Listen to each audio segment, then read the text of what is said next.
Welcome back to Choosers of the Slain. As always, I am Lucas. I'm Nate. And we have a special guest with us today from Adaptive Subroutines Gaming. We discussed it a little bit last week, and we're very happy to have with us Edward. Edward, if you want to introduce yourself, tell us about your site and what you got going on there. And love to hear it. Hello. Glad to be here with you guys finally. So yeah, I am the lead, I guess I call myself the lead content designer for Adaptive Subroutines Gaming. It's just a little website I started mostly out of boredom during quarantine to kind of get some of my mostly Necron ideas out there, but I've done some Death Guard and Ultramarine stuff on there too. I do a little bit of event coverage, and I really focus it mostly on kind of off meta, offbeat, not your average net list that you see other content creators or usual tournament winners playing. I'll focus usually, like when I do events, I'll take the list off BCP and pick out a few like off the wall, oddball ones and why I think they might be cool. And then I'll kind of cover it after the fact. And I do the same thing kind of with my list coverage, or I've been going through the Necron dynasties right now, kind of here's how they should play. Here's how I think they could be a lot cooler if you don't do what everyone else is doing. So it's a fun little project, and glad it works. Yeah, for sure. I definitely love hearing your ideas. We're fortunate enough to have Edward in our kind of local meta.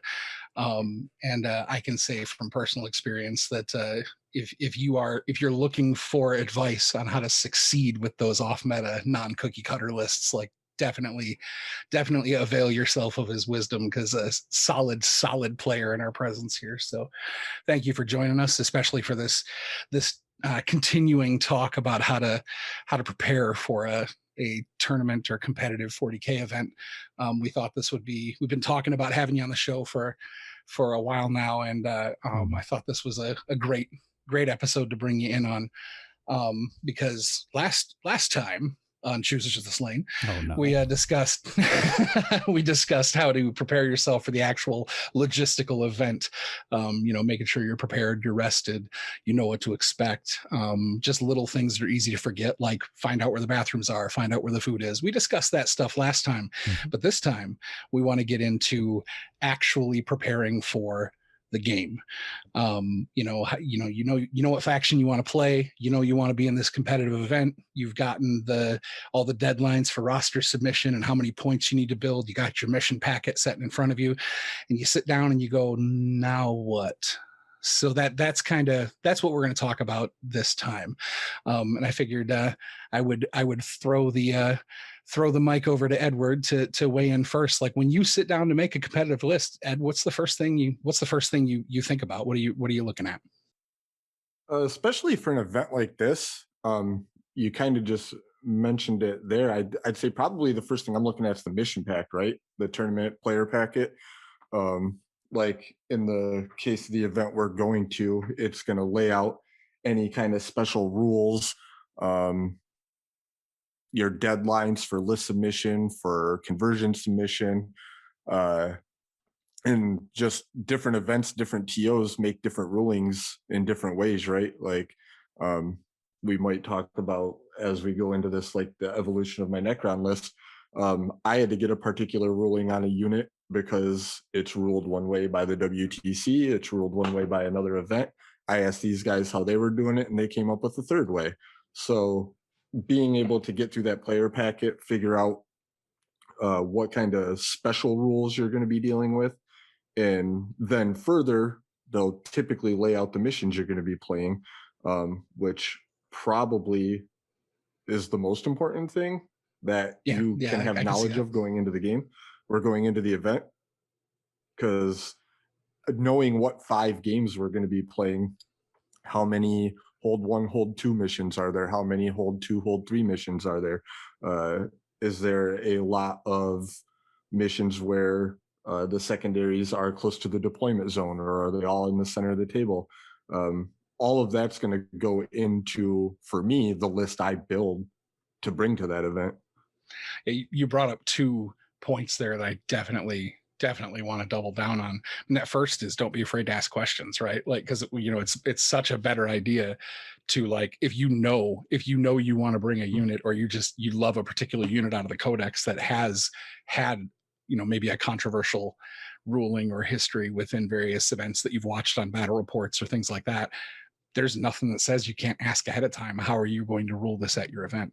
Right. The second thing you mentioned there is, like, looking at those missions and really informing how you build your list around those missions specifically. Like, there's the age old sportsmanship argument of, like, list tailoring for your enemy or list tailoring for a game that is coming. But for tournament play, you're not really list tailoring for to counter a specific enemy, but you do need to list tailor for the missions if you know what they are.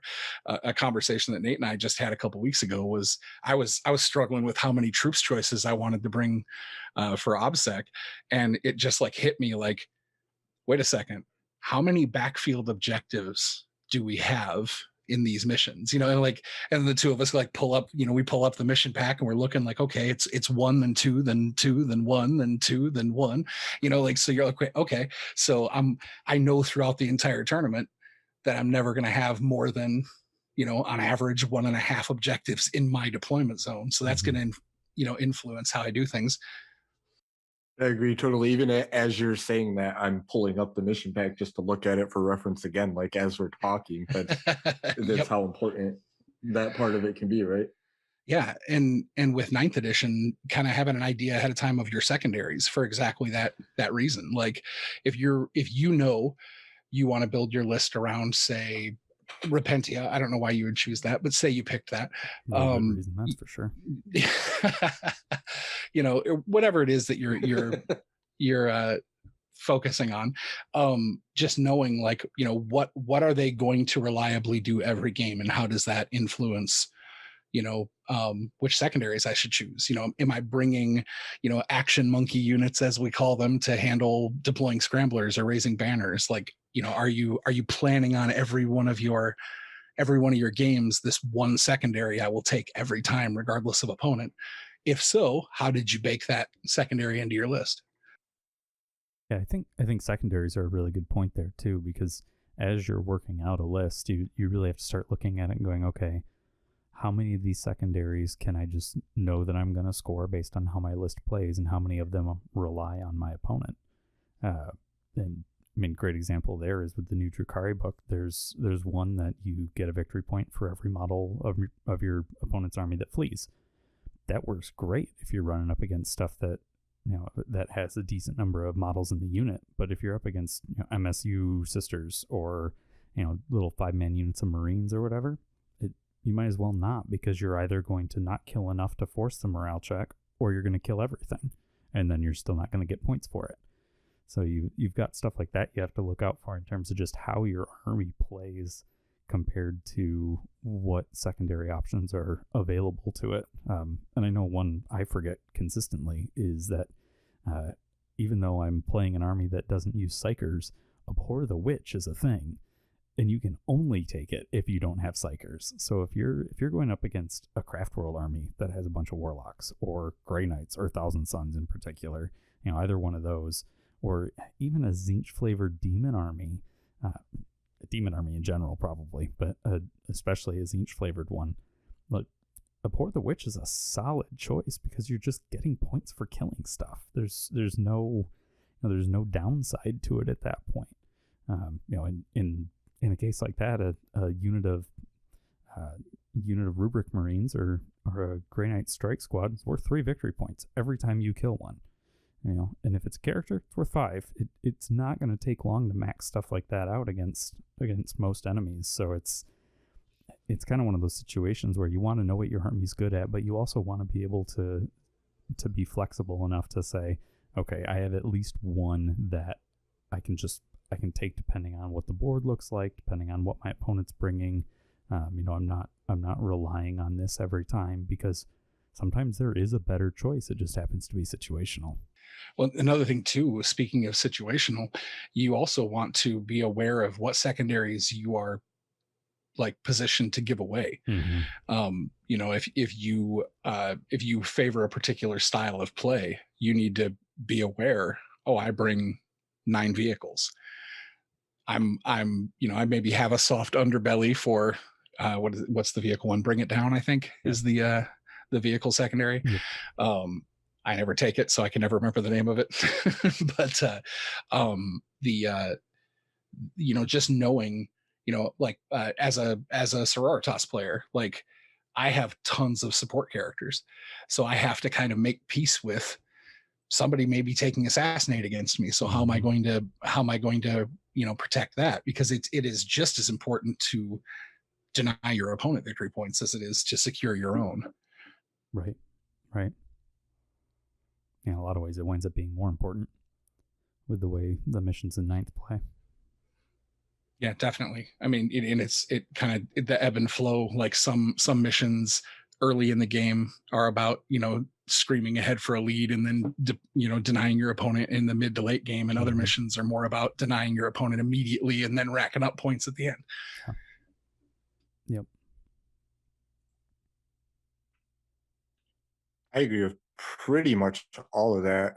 I'd say after the mission packet, for me, the second thing I really look at when I start to build, well, I have a concept of what I want to do with the list, but it's how am I going to score and how am I going to deny scoring? Uh, I'd say right now with the list that I'm currently sitting on, and after I get to test it a little bit more, but right now I pretty much have an idea what three secondaries I'm going to take in every single mission, especially for the tournament pack. And I've got one that can swap out based on an opponent because maybe a boar is an option for me. Maybe Bring It Down is an option. Maybe I face that crazy knight player and Titan Slayer is an option, right? Hmm. So I've got two that I know I'm going to take, a third that I'm almost positive I'm going to take every time if I'm up against like your average Marine player or maybe the Necron mirror match where they just don't give up a lot of secondaries, right? So I've got a third I'm going to fall back on, whether it's like scramblers or the mission one. But then looking at preventing them too, kind of like the boat Luke's in this current Necron list I have has 9 characters in it, which is bonkers for a Necron list. It's almost bonkers for any list. Nine's a lot. Um, and I have to think about how I'm going to keep them safe, right? Um, Nine Although characters some of isn't it, too many. like in, but in my list, right, when you're talking about two Satan and Imhotep the Stormlord and like a Hexmark that's going to be, deep struck maybe or hiding all around, in my list wants you to come towards me. So having that many characters almost helps my list function because I'm drawing you in where I want you to come with your army, right? Mhm. So while yes, I might give up all 15 points on assassinate, but if I'm denying one other one, maxing my primary and still maxing my secondaries, I'll give you that 15, right? I'm not that worried about it. So a lot of thought process I think goes into the secondaries there for sure. Yeah. I think the having that prescribed, like almost like algorithm of like this is the default, and then if then statements of like if opponent is Thousand Suns, then swap this for this, but barring those type of conditions, I think planning that out for any uh, I guess variable in your army is a good idea. Like even if we were to go beyond secondaries, like okay, let's look at the sororitas again, like sacred rites. Like there are 6 different sacred rites, and you have a choice of picking one or rolling two. If you roll two and get doubles, you don't get a reroll unless you use a different rule. So you can kind of mess yourself up that way. But um, all 6 of them conditionally are good, and so there's always that temptation to be like, well, I want to roll two because they're all good.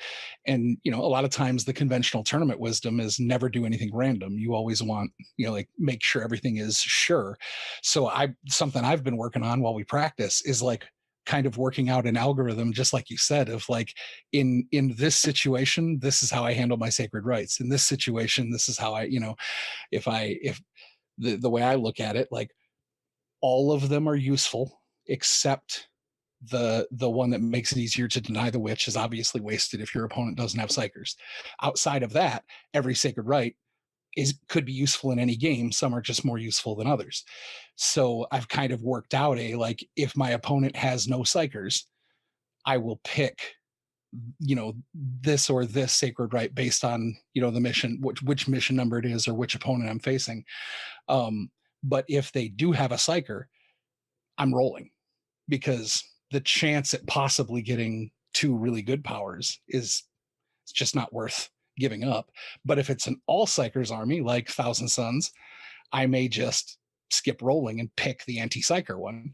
So, kind of having that pre-planned, almost like index card of if-then statements for any variable in your army is a useful way to not only kind of secure a little bit more tactical, you know, uh, power when you're getting ready for the game, but it also saves you time.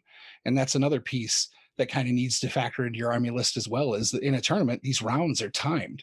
And so if, as much as you might enjoy a, 160 termagants with Devourer's list, or, or whatever, you have to factor those decisions in too. So every little thing you can do, whether it's using movement trays or just having, like you were saying, having like your secondaries already kind of mapped out in your head.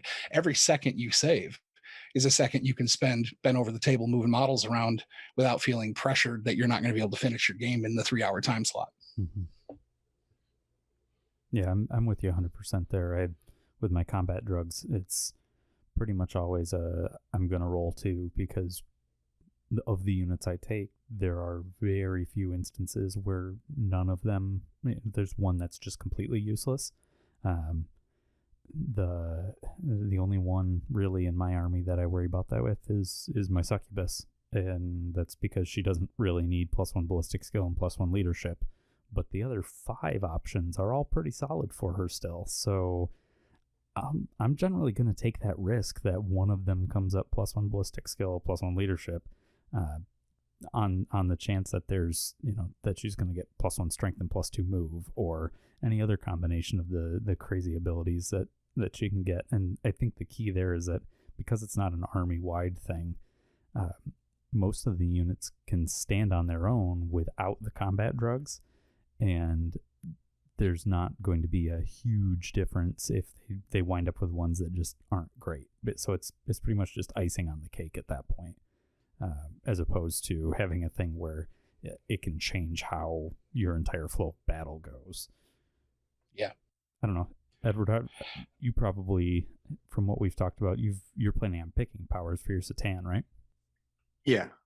I've got, so I'm bringing 2 named ones. I didn't bring the Transcendent, but even so, that's one where they're not as universally good though, because with the Transcendent, when you pick Cosmic Tyrant and you get to use 2 powers per turn, you might get something like a little bit better armor save, or a little bit better movement, but none of them are as good as being able to use 2 powers a turn. Right. So most people running a Transcendent are going to pick Cosmic Tyrant for that. But with the list I'm currently on, I've got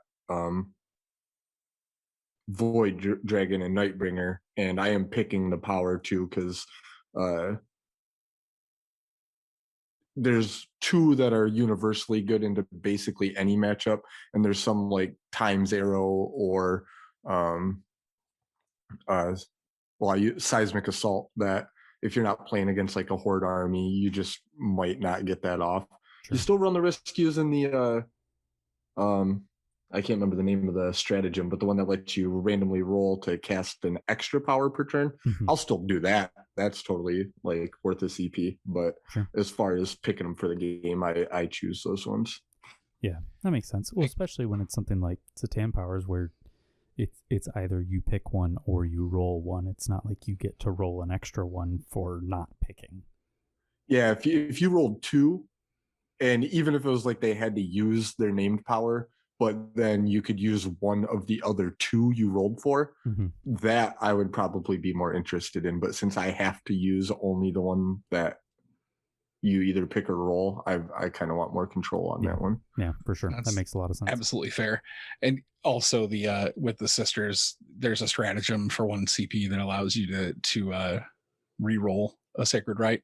So there's a little bit of privilege involved in Mhm. that leaning towards randomness, because if I do happen to, if I take the chance and either roll doubles or um maybe don't hit on one of the ones I want at the start of any battle round, I can spend a CP and pick up one of the dice, re-roll it, and I have a baked in re-roll if I roll one that I already have. Yeah. And so, it's kind of like you can turkey shoot for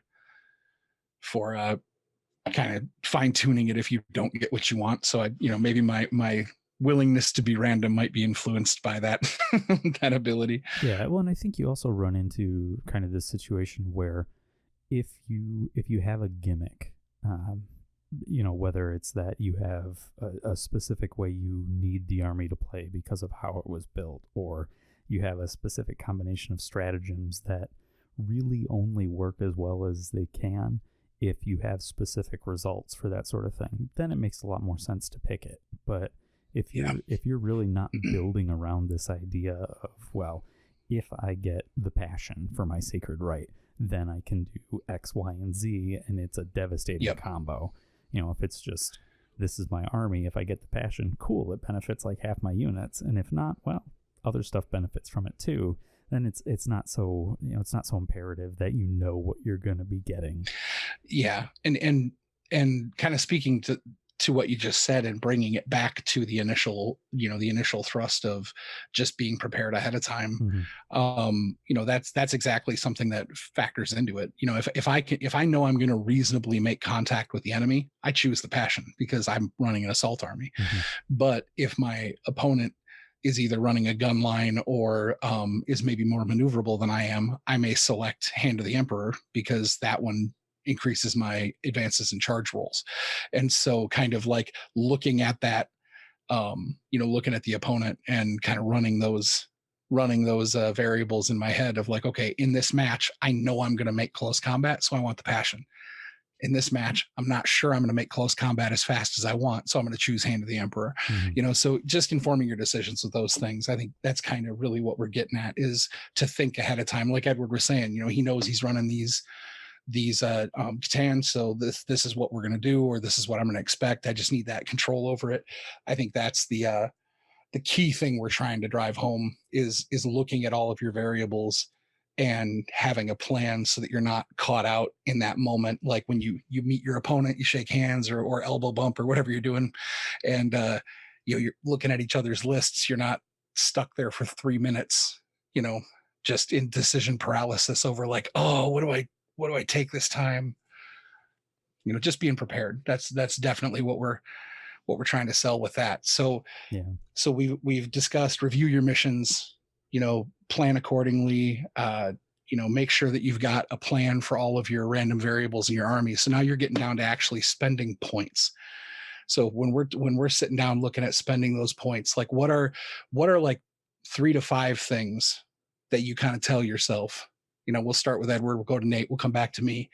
Like 3 to 5 things you tell yourself, like, okay, a good list for competitive play has to have X, Y, and Z. So, Edward, what would you say you look at to cover your basics? Oh man, that's trying to like verbalize my thought process for this. I don't do it very often. So my first thing is the concept, right? I kind of touched on that a little bit. And through like the evolution of the lists I've been building, like I had the Night Scythe list with the pregame move and the like, so I had that concept of what I wanted to do. Um then I had the kind of Mephrit board control list, and I had an idea of what I wanted to do. And now I'm kind of on the mortal wound Necron part because people kind of half doing it. I'm doing it a different way, but so I knew I wanted to build a list that focused on the mortal wound ability. So I had a concept. From there, it was, well, how does it work? What are my detachments going to look like? I'm bringing 2 Catan, so I know straight away I've got to have 2 detachments. Fair. So I'm running 2 patrols. now I've got to figure out how to slot in the key units that are going to make this tick, right? So in this particular list, I've got 3 Plasmancers, I've got Imhotep the Stormlord. Running Sawtech, I've included Nemesis or Zandrek, so I get the free stratagem denial once per game. So now I've got a lot of HQs here. So it became a pretty particular thing of like, so Imhotep and Nemesor had to be in a detachment each to open up the dynastic advisor role so I could slot in enough cryptex to even do what I wanted to do as effectively as I wanted to do it. Then from there, it was kind of like, okay, now how do I keep this alive? How do I score points? How do I deny points? Kind of like we talked about. So a lot of it was just trial and error, right? Playing around on Battlescribe. I started off with the 2 warrior blobs, like every Necron list does, and I wasn't liking how it fit together. So it was looking at the mission pack. Okay, on these missions, like what's going to get me there? Do I run Race and Scarabs, the Canopic style? How do I best take advantage now that I know I'm running Sawtech of that? So Immortals with 30-inch Gauss blasters being able to rapid fire to 18 probably makes the best use of it out of any unit in the book. Maybe Tomb Blades, but Tomb Blades come in a little bit too expensive when you start running that many HQs in the Satan. So it was kind of just putting it on the table in my head. Here's what it's going to look like. Here's how I think I'm going to be able to move around on the boards in these missions. Here's how I think I'm going to score. Here's how I think I'm going to be able to kill the enemy army and deny them points. And then kind of just, it's a puzzle, right? Try this piece, doesn't quite fit. Let's put this piece in. All right, that fits a Yep. little bit more snug. And that's just the theory crafting part of it, right? There's still the play testing part of it to see if that pans out. But that's kind of how I do it. It's a good system. Nate, what you got going on? So I kind of have similar ideas on a lot of it. I tend to start out just finding a few units that I want to use, and whether that's because it's my I'm running Drukhari, and I only have access to whatever units, or I know I'm gonna want a little bit of everything, so I have to have one of each HQ, or I have to take whatever patrols, or just figuring out what the structure of the army is going to look like, and if there's anything you have to have in it to make to unlock other options or to allow things to happen. And I tend to kind of run lists in some combination of all comers, gimmicky, and I just had it and now I've forgotten it completely. But regardless, it's usually either just kind of a generalized, I want something that covers all my bases, or it has this particular thing that it's good at, and so I go all in on that. I tend to avoid spammy lists. It's just not really my play style. So I think that's a big thing starting out for me, is just how do I want to play? What's going to fit how I want to play the game and how I'm comfortable playing the game. The last thing you want to be doing is rolling up to a tournament going, wow, I'm really uncomfortable playing this list, even though I've done it 10 times, because it's just not the kind of list I like to play. So that's a big thing for me, is just starting out, figuring out what kind of list I want to play, and then looking at it and basically just trying to find all the holes in it and either plug the holes or make sure that I have what's needed in that list to compensate for that hole. If my armor is really weak, then I better have really solid anti-armor to be able to to try and take out any of my opponent's anti-armor before they can take out mine. You just kind of focus on covering all your weaknesses or accounting for them, and just knowing what you have to deal with. So that way, when you're going into the game, you're not going, well, I have this one fatal flaw. It is what it is. Like you're going in going, I have this one fatal flaw. If it's an opponent that can take advantage of it, this is how I deal with that. This is how I counter that. Makes sense. But I'm a big proponent of versatility. I'm fortunate in that 9th edition has kind of rewarded that sort of play, whereas 8th tended to reward focus on specific things a little more. So I would say that's fair. A lot of the ways I've built models and armies over the past few years have been with that focus on versatility. So now I look at things and go, okay, so I've got I'll use Court of the Archon as an example. I've got a bunch of Urgul. Take 4 of them. They're okay in a fight. They're not, they're no slouches. They're sitting there with 12 wounds and 24 attacks if they charge. They've got decent defenses. They're relatively strong. They can hang in close combat without too much of a problem. But what else are they good for? What if I can't get them into close combat? What am I going to do with them? And we talked about action monkeys before. They make great action monkeys. They're cheap infantry that are kind of tough to shift and have small profiles, so they're easy to hide. Stuff like that, where you're looking at what units you want to take, and then if those units can't fulfill their role for some reason, what else can they do? So I always try to have kind of a breakdown of units, whether it's fast units, defensive units, threatening units. I like to have a good combination of maneuverability and defensive potential and offensive potential.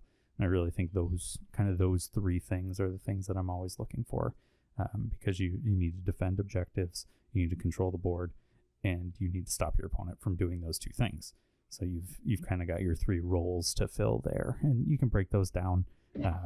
That's a longer discussion. I know I've talked about push threats on here before. We've talked about things like a distraction Carnifex.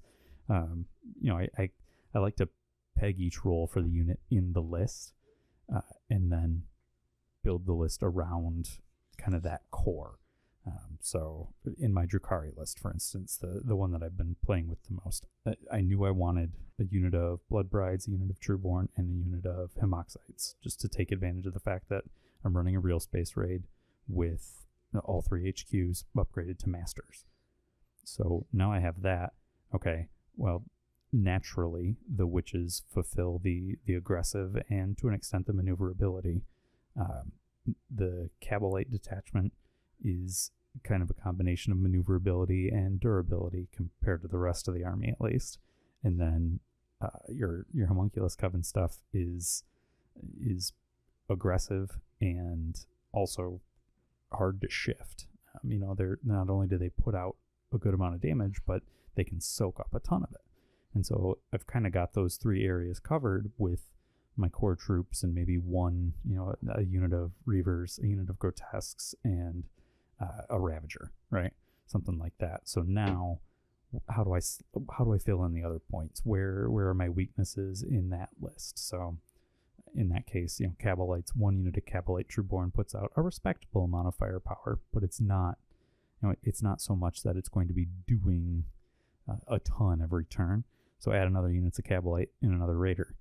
And now I've got a little bit of redundancy there and a little bit more firepower to put out. So that maneuverability and defensive side of things, it's shored up. That weakness is a little more reduced.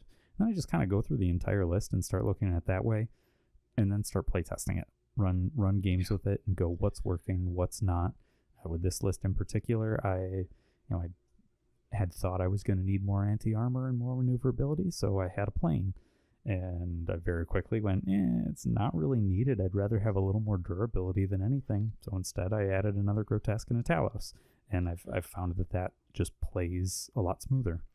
So you just, not only do I need to be able to test it out and kind of know how every unit is supposed to function, but also be willing to say, you know what, it's not pulling its weight. Need to swap it out, and kind of analyze your games and go, what's missing here? What unit is failing, or what unit could I drop that I'm not gonna miss? And eventually you get to a point with a list where you go, I can't drop anything without feeling like I'm losing something. And then you've got your list. Well, and I think too, a lot of times we'll get hung up on like the math hammer or statistics and probability about like what units are good or what units need, need this support or that support, and when you think like, okay, statistically in the lifetime of my collection, I want to have a bunch of this unit because statistically it should perform this well, but in a given game I might use this unit more prominently because probability wise in the in the scope of one game, it's got a better chance of this or that. Mm-hmm. What it's hard to quantify in those situations is that those intangibles in synergy, and the only way to see those is to actually play these things together because no Right. unit's operating like as an island. And so Right. that's another reason why play testing is so important, is not just your own practice, not just your own kind of sharpening that instrument, but also just seeing the things that are not reflected in, this unit should have this many wounds per point that it deals, or this unit should take this many shots before it gets cleared off an objective. Until you see those things dance together on the battlefield, you don't really know how the list really functions, and playtesting is so important for that. Yeah. Did you have any thoughts on that, Edward, before I jump into how I do things? We kind of with the all comers and stuff like that. I think it's important to know too with an event like this. Like I know it goes into my thought process. Um, the the meta, you do have to, at least you should be aware of it if you're going to like 100+ person event like we're going to. For sure. Like I certainly want an all comers list, but I know somewhere in there that I need an answer for sisters, I need an answer for Drukari, I need an answer for Death Guard, because you're very likely to run into those things. Mm-hmm. And if you're hoping to do even moderately well, you're gonna run into them at like those middle to top tables. So having something in, like, you need to be all comers because you're going to run into anything, but you probably should specifically have an idea for those really top tier, always performing well armies, because you don't want to just get wiped off the table by them either. Right. Yeah, Right. that's absolutely true.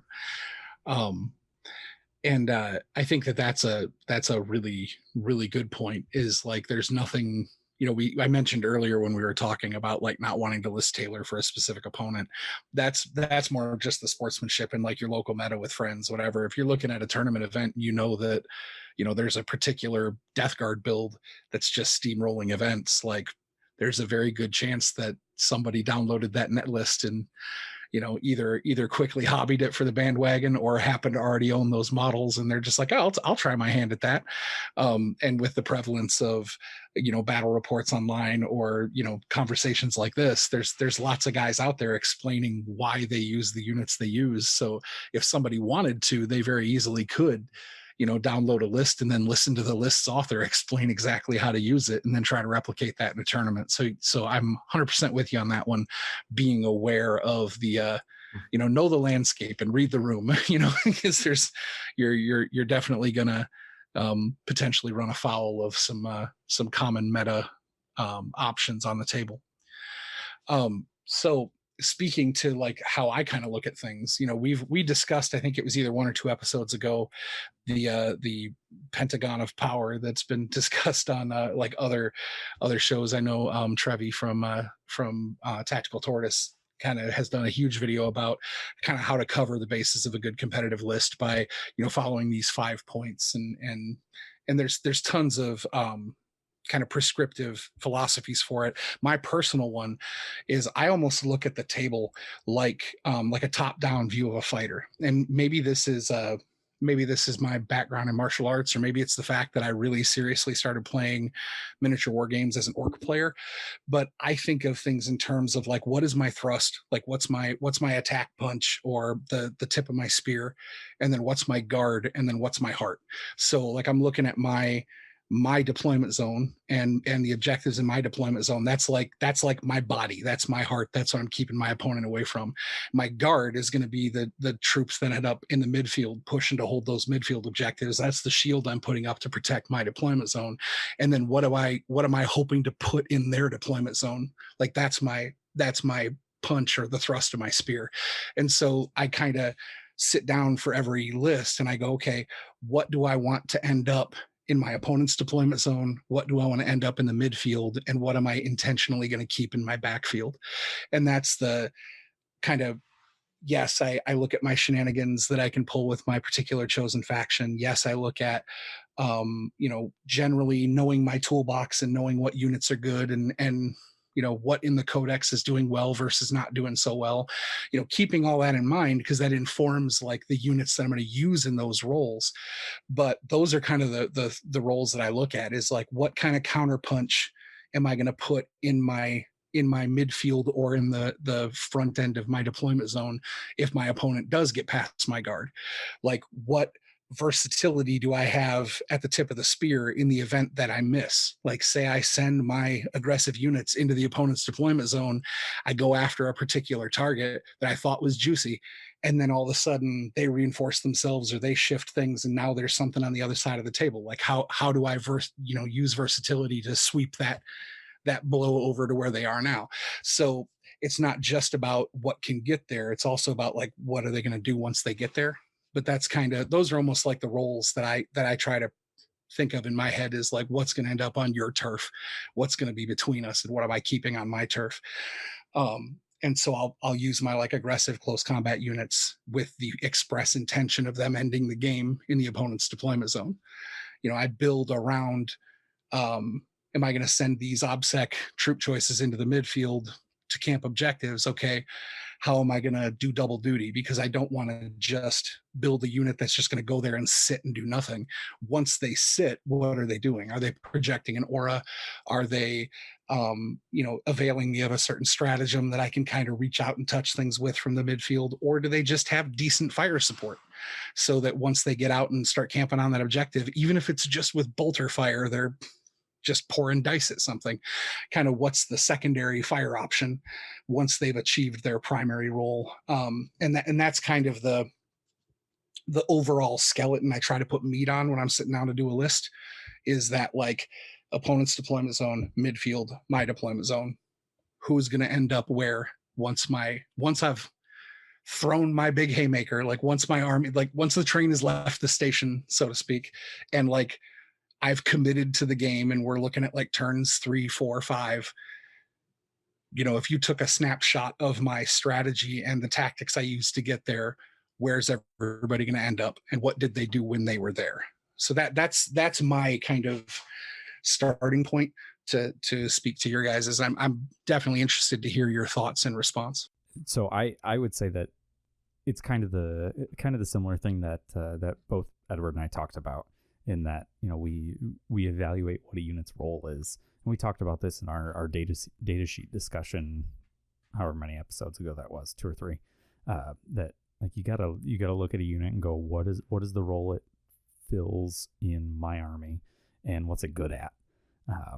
And that's where you kind of fall into that evaluation where you're saying, okay, this unit's fast. It doesn't make a lot of sense for it to just sit in my deployment zone. Especially when I've got slower units that also happen to be a lot tougher. So yeah, I mean, I think that's a big part of it, is just being able to look at not only your list, but at the data sheets in the codex and potentially the data sheets in other codexes, and say, okay, how does this all fit? What's gonna go where? Where am I pushing my pieces around at the beginning of the game, in the middle of the game, and at the end of the game?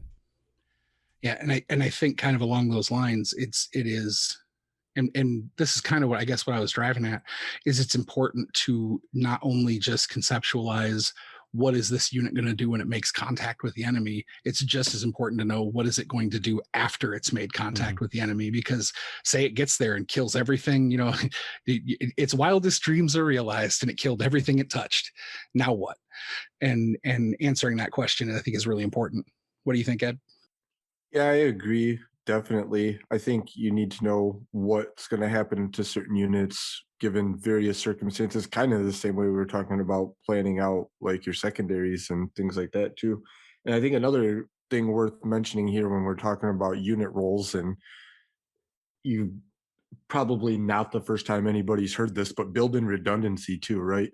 Hmm. Like if you've got a single unit that's going to do a specific thing and it is a vital part of the plan for what you think your how you want your army to work, and then you go second and some Jukari Ravagers race across the board, dark lance it into smithereens, and now you don't have Don't I'm know what feeling you're talking personally about. attacked by this. Don't I know mean, what you're talking Listen, about. we certainly did not talk about immolators before we Mm. started recording, and this exact thing happening at all. I shared on the Discord when I was talking in the Necron Discord about how I got completely smoked by Nate with the first game against the new Jukari book. And the response from the owner of the Necron Discord was, boy, it sounds like annihilation barges would be good into them. And my response was, well, wouldn't you know, I brought two of them and they got dark lanced off the board first turn.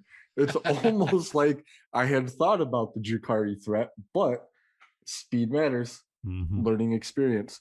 But Yep.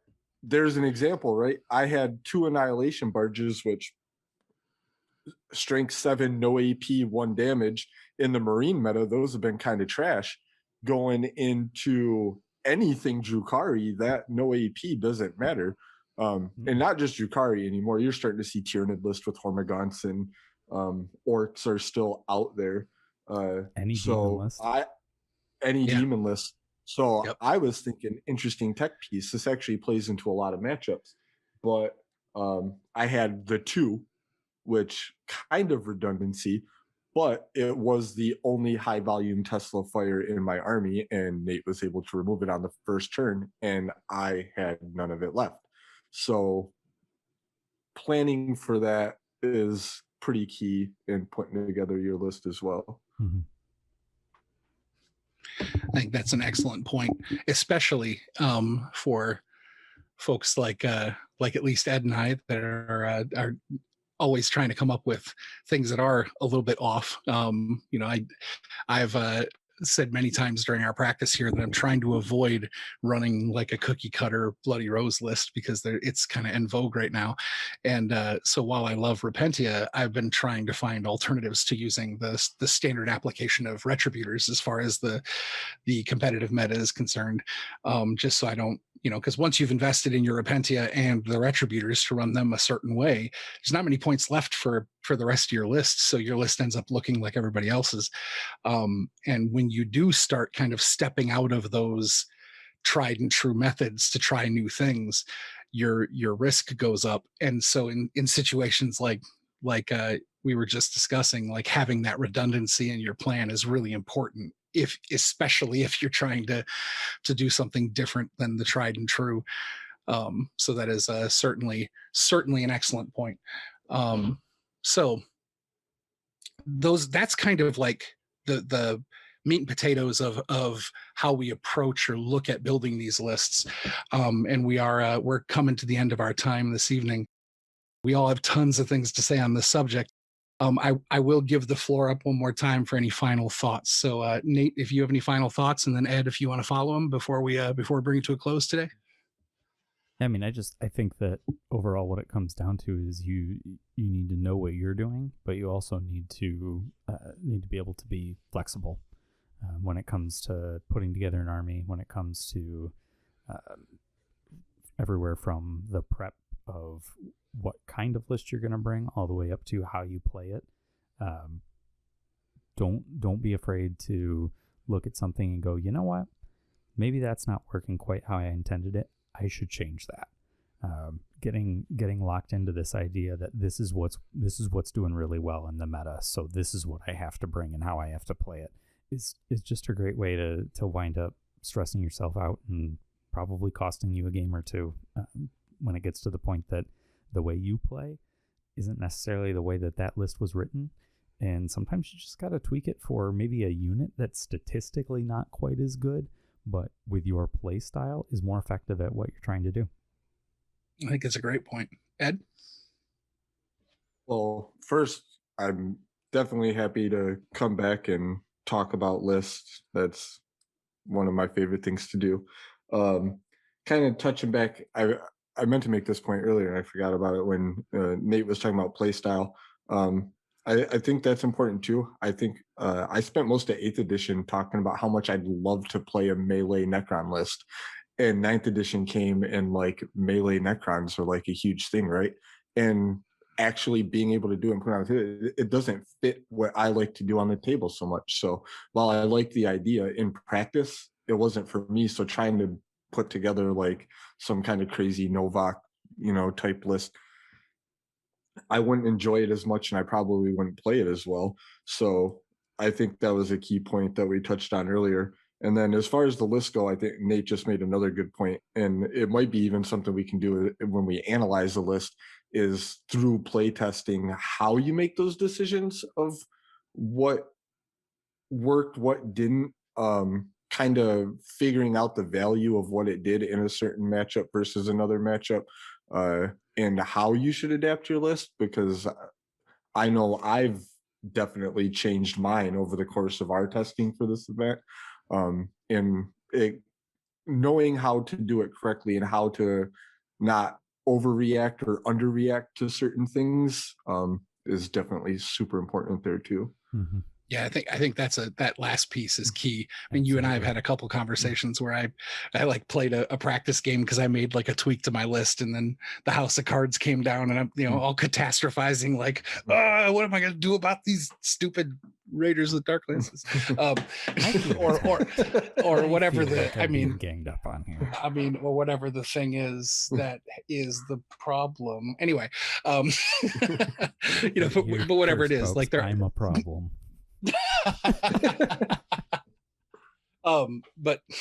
But I think that's an excellent point, is to not catastrophize and overreact. Mm-hmm. But you also don't want to be so stuck in your ways that you underreact. If you play 8 practice games in a row and every single time your favorite unit gets just absolutely butchered, maybe your favorite unit's best for fun games with your friends, and maybe it's time to give them a break for a little bit. But or your favorite I think army. Yeah, maybe. Yeah, we'll address that one later. These are tons of thoughts about that. Yeah. But kind of your point about play style, just to agree with both of you. Like, I love Space Marines. I love how they look. And I'm working on that Immortal Alliance project that we've talked about a number of times, and I enjoy it. But every time I play Marines, they just don't play, as much fun as I like hobbying them and painting them, and I put them on the table, they just do not play like I expect, no matter what. Like, however I shift the list, however I shift the army, I don't know if it's I'm just not calibrated between like narrative versus matched play or what on them. But so I like having them from a hobby standpoint, but I just have to make peace with the fact that they just don't play like I like. It's one of the reasons why the sisters clicked with me. I like Imperial equipment, but I'm an orc player at heart. And so like the Bloody Rose sisters battle are basically just like orcs and power armor. And it was with like Imperial weapons. Yeah, it just clicked. Like, I get 3+ armor saves, I get bolters, I get melta-guns, but basically I'm just a bunch of like drooling savages running straight across the table at the enemy. Like, it was the best of all of my favorite things. So finding that list that fits what you want, and then playing it enough to make sure that it does what you think it does. I think those are all excellent points. And Ed, thank you so much again for joining us. Definitely would like to have you for the analysis conversation next time.